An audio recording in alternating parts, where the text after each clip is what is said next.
ভালোবেসে বনের পশুকেও পোষ বানানো যায়। দেখুন এই ভাইটি রাস্তা থেকে এই ছোট্ট প্রাণীটি খুঁজে পেল।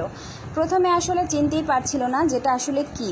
তো বাসায় নিয়ে আসার পর খুব আদর যত্ন করছিল। প্রথমে ভাবছিল হয়তো বা এটা ইঁদুরের বাচ্চা।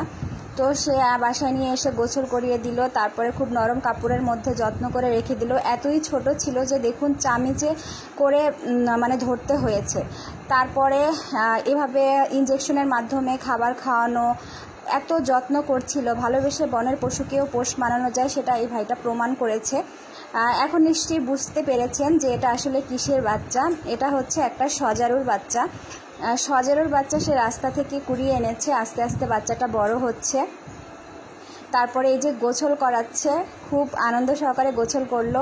তারপর পোকা নিয়ে আসলো, কারণ সজারু পোকা খায়। তো আস্তে আস্তে বাচ্চাটা এভাবে বড় হয়ে উঠছে হাতেই। কি সুন্দর তুলতুলে নরম বাচ্চাটা। ঘরে টুকি টুকি